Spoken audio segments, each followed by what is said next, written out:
ಸರ್ಕಾರದ ಮಲತಾಯಿ ಧೋರಣೆ ಖಂಡಿಸಿ ಧರಣಿ ಸತ್ಯಾಗ್ರಹ. ರಾಯಚೂರು ಜಿಲ್ಲೆಯ ಸಿಂಧನೂರು ನಗರದ ಬೀದಿ ವ್ಯಾಪಾರಿಗಳ ಅಂಗಡಿಗಳನ್ನು ತೆರವುಗೊಳಿಸಿ 14 ತಿಂಗಳು ಕಳೆದು ಹೋದರೂ ಸಹ ಜಿಲ್ಲಾಡಳಿತ ಮತ್ತು ತಾಲೂಕು ಆಡಳಿತ ಯಾವುದೇ ಪರ್ಯಾಯ ವ್ಯವಸ್ಥೆ ಕಲ್ಪಿಸುವಲ್ಲಿ ವಿಫಲವಾಗಿದೆ ಎಂದು ಖಂಡಿಸಿ ನಗರದ ಸರ್ಕಾರಿ ತೋಟಗಾರಿಕಾ ಇಲಾಖೆಯ ಮುಂದೆ ಧರಣಿ ಸತ್ಯಾಗ್ರಹ ಹಮ್ಮಿಕೊಳ್ಳಲು ಅನಿವಾರ್ಯವಾಗಿದೆ ಎಂದು ಬೀದಿ ಬದಿ ವ್ಯಾಪಾರಿಗಳ ಹೋರಾಟ ಸಮಿತಿ ಸಂಚಾಲಕ ಖಾಸಿಂ ಸಾಬ್ ಕಾರ್ಪೆಂಟರ್ ತಿಳಿಸಿದ್ದಾರೆ. ತಾಲೂಕು ಆಡಳಿತ ಬೀದಿ ಬದಿ ವ್ಯಾಪಾರಿಗಳನ್ನು ತೆರವುಗೊಳಿಸಿದ ಹಿನ್ನೆಲೆಯಲ್ಲಿ ಸಾವಿರಾರು ಬೀದಿ ವ್ಯಾಪಾರಿಗಳು ಉದ್ಯಮಿಗಳಿಲ್ಲದೆ 14 ತಿಂಗಳಿಂದ ನಿರುದ್ಯೋಗಿಗಳಾಗಿ ದೈನಂದಿನ ಬದುಕು ಕಟ್ಟಿಕೊಂಡು ಅಕ್ಷರಶಃ ಅವರ ಬದುಕು ಬೀದಿಗೆ ಬಂದಿದೆ. ಬೀದಿ ಬದಿ ವ್ಯಾಪಾರಿಗಳನ್ನು ತೆರವುಗೊಳಿಸಲು ಈ ಸಂದರ್ಭದಲ್ಲಿ ತಾಲೂಕು ಆಡಳಿತ ಮತ್ತು ಸ್ಥಳೀಯ ಶಾಸಕರ ನಿಮಗೆ ಪರ್ಯಾಯ ವ್ಯವಸ್ಥೆ ಕಲ್ಪಿಸಿಕೊಡುವುದಾಗಿ ಭರವಸೆ ನೀಡಿದ್ದು ಇಂದಿಗೂ ಭರವಸೆಯಾಗಿಯೇ ಉಳಿದಿದೆ ಎಂದು ಪ್ರತಿಭಟನಾಕಾರರು ಡಿಎಚ್ ಪೂಜಾರ್ ಆಕ್ರೋಶ ವ್ಯಕ್ತಪಡಿಸಿ ತಾಲೂಕಾಡಳಿತ ಧೋರಣೆಯನ್ನು ವಿರೋಧಿಸಿ ತೋಟಗಾರಿಕಾ ಇಲಾಖೆ ಮುಂದೆ ಧರಣಿ ಸತ್ಯಾಗ್ರಹ ಹಮ್ಮಿಕೊಂಡು ಸಂಬಂಧಪಟ್ಟ ಅಧಿಕಾರಿಗಳು ನಮ್ಮ ಬೇಡಿಕೆಗಳನ್ನು ಪೂರೈಸಬೇಕು ಎಂದು ಮನವಿಯಲ್ಲಿ ತಿಳಿಸಿದರು. ಈ ವೇಳೆ ಚಿಟ್ಟಿಬಾಬು, ಹುಸೇನ್ ಸಾಬ್, ಖಾಸಿಂ ಸಾಬ್, ಶಮೀದ್ ಸಾಬ್, ಬಾಬರ್ ಪಾಷಾ, ಬಾಬು, ಯಾಕೂಬ್, ರಹೀಂ ಸಾಬ್, ಅಸ್ಲಾಂ, ಖಾದರ್ ಪಾಷಾ, ಮುಖಂಡರಾದ ಡಿಎಚ್ ಪೂಜಾರ್, ಚಂದ್ರಶೇಖರ ಗೋರೆಬಾಳ್, ಬಿಎನ್ ಯಾರ್ದಿಹಾಳ್, ರಮೇಶ್ ಪಾಟೀಲ್ ಬೆರ್ಗಿ ಸೇರಿದಂತೆ ಅನೇಕ ಹೋರಾಟಗಾರರು ಧರಣಿಯಲ್ಲಿ ಭಾಗವಹಿಸಿದರು.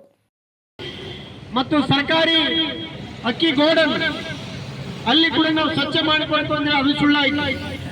ಎಲ್ಲೆಲ್ಲ ಹೇಳಿದ್ರೆ ಎಲ್ಲವೂ ಸುಳ್ಳಾಯ್ತು.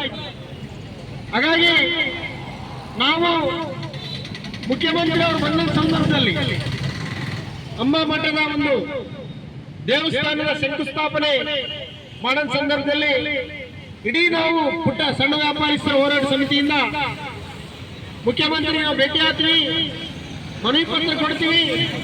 ಇಲ್ಲಿ ನಡೆದಂತ ಅನ್ಯಾಯ, ಇದು ಅನ್ಯಾಯನೇ. ಇದು ಸಿಂಧನೂರಿನಲ್ಲಿ ಬಡವರಿಗೆ ಒಂದು ನ್ಯಾಯ, ಶ್ರೀಮಂತಿಗೆ ಒಂದು ನ್ಯಾಯ ಇದೆ.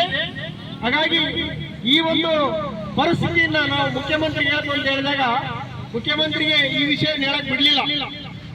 ಶಾಸಕರು ನಮ್ಮ ಜೊತೆ ಮಾತಾಡಿ, ಇಲ್ಲ ದಯವಿಟ್ಟು ನೀವು ಇಲ್ಲಿ ಗಲಾಟೆ ಮಾಡೋದು ಬೇಡ, ಹೋರಾಟ ಮಾಡೋದು ಬೇಡ, ನಾನು ಸರ್ಕಾರಿ ಹಣ್ಣಿನ ತೋಟದಲ್ಲಿ ಜಾಗ ಕೊಡಕ್ಕೆ ವ್ಯವಸ್ಥೆ ಮಾಡ್ತೀವಿ, ನಮಗೊಂದು ತಿಂಗಳು ಟೈಮ್ ಕೊಡ್ರಿ ಅಂತ ಕೇಳಿದ್ರು.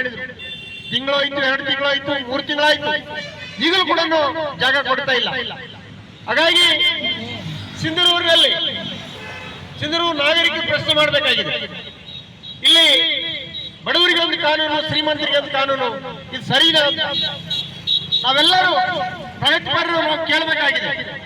ಇಲ್ಲಿನ ಪತ್ರಕರ್ತರು ಕೇಳಬೇಕಾಗಿದೆ, ಇಲ್ಲಿನ ವಕೀಲರು ಕೇಳಬೇಕಾಗಿದೆ, ಇಲ್ಲಿನ ವಿದ್ಯಾರ್ಥಿಗಳು ಕೇಳಬೇಕಾಗಿದೆ, ಇಲ್ಲಿನ ಸಂಘಟಕರು ಕೇಳಬೇಕಾಗಿದೆ. ಸಿಂಧನೂರಿನಲ್ಲಿ ಕಾನೂನು ಹೊಂದಿದವ ಹೇಳಿದವ, ಶ್ರೀಮಂತರಿಗೊಂದು ಕಾನೂನು, ಬಡವರಿಗೊಂದು ಕಾನೂನು, ಇದು ಸರಿನಾ? ಕೋರ್ಟು ಬಿಲ್ಡಿಂಗ್ ತೆಗಿರಿ, ಡಬ್ಬಿ ತೆಗಿರಿ ಅಂತ ಹೇಳಿದ್ರು. ನೀವು ಡಬ್ಬಿ ತೆಗೆದಿರಿ, ಸಣ್ಣ ತೆಗೆದಿರಿ, ಬಿಲ್ಡಿಂಗ್ಗಳು ಆಗೇ ಬಿಟ್ಟಿದ್ದೀರಿ. ಹಲವಾರು ಕಂಪ್ಲೇಂಟ್ಗಳು ನಾವು ಕೊಟ್ಟಿದ್ದೀವಿ. ಹಾಗಾಗಿ ಜಿಲ್ಲಾಧಿಕಾರಿಗಳು ಮುಖ್ಯಮಂತ್ರಿ ಬರೋದಕ್ಕಿಂತ ಮುಂಚೆ ನಮ್ಮ ಜೊತೆ ಮಾತಾಡಿದ್ರು. ಇಲ್ಲ, ನನಗೆ ಗಮನಕ್ಕೆ ಬಂದಿರಲಿಲ್ಲ ಅಂತ ಹೇಳಿದ್ರು. ನಾವು ಅವ್ರ ಜೊತೆಗೆ ಮುಖ್ಯಮಂತ್ರಿ ಅವರು ಬರೋಕ್ಕಿಂತ ಮುಂಚೆನೆ ನಮ್ಮ ಜೊತೆಗೆ ಚರ್ಚೆ ಕರೆದಿದ್ರು ಜಿಲ್ಲಾಧಿಕಾರಿಗಳು. ನೀವು ಸುಳ್ಳು ಹೇಳ್ತಾ ಇದ್ರಿ, ಹಲವಾರು ಲೆಟರ್ಗಳು ಕೊಟ್ಟಿವಿ ನಾವು. ಇಲ್ಲಿ ಬಡವರು ಅಷ್ಟೇ ಈ ಒಂದು ಶೆಡ್ಗಳನ್ನು ತೆಗೆದಿದ್ದಾರ, ಶ್ರೀಮಂತರ ಬಿಲ್ಡಿಂಗ್ ಹಾಗೆ ಬಿಟ್ಟಿದ್ದಾರ, ಶ್ರೀಮಂತರು 10 ಫೀಟು ರಸ್ತೆಯನ್ನು ಕಬ್ಜೆ ಮಾಡಿದ್ದಾರೆ ಅಂತ ಹೇಳಿ ಜಿಲ್ಲಾಧಿಕಾರಿಗಳಿಗೆ ನಾವು ಹೇಳಿದಾಗ ನಮಗೆ ಗೊತ್ತಿಲ್ಲ ಅಂತ ಹೇಳಿದ್ರು. ಯಾಕೆ ಗೊತ್ತಿಲ್ಲ ನಿಮ್ಗೆ? ಜನವರಿ ತಿಂಗಳ ಮನವಿ ಪತ್ರ ಕೊಟ್ಟಿವಿ ಜಿಲ್ಲಾಧಿಕಾರಿಗಳೇ. ಸ್ವತಃ ನಿಮ್ಮ ಜಿಲ್ಲಾಧಿಕಾರಿ ಕಚೇರಿಗೆ ಬಂದ್ಬಿಟ್ಟು ಮನವಿ ಪತ್ರ ಕೊಟ್ಟಿವಿ ನಾವು. ನಿಮ್ಗೆ ಗೊತ್ತಿಲ್ಲ ತಪ್ಪು. ನೀವು ಬಡವರ ಮೇಲೆ ನೀವು ದೌರ್ಜನ್ಯ ಮಾಡಿ ಇಲ್ಲಿ ದೊಡ್ಡ ದೊಡ್ಡ ಶ್ರೀಮಂತರ ಬಿಲ್ಡಿಂಗ್ಗಳು ಹಾಗೆ ಬಿಟ್ಟಿದ್ದೀರಲ್ಲ, ಇದೇನಿದೆ ನಿಮ್ದು ಅಂತೇಳಿ ನಾವು ತರಡಿ ಹೇಳ್ಕೊಂಡಾಗ ಜಿಲ್ಲಾಧಿಕಾರಿಗಳು. ಬ್ಯೂರೋ ರಿಪೋರ್ಟ್, ಬಾಸವರಾಜ್ ಬುಕ್ನಟ್ಟಿ, ಭಾರತ ವೈಭವ news, Sindhanur. Thanks for watching. Read, discuss and debate with editor Dr. Yan Prashant Rao. Wanted reporters in print, digital and visual media for Bharat Vaibhav Daily Newspaper, BV News 5 Channel and BV Fast Web News from all the talukas of Karnataka, Goa and Maharashtra.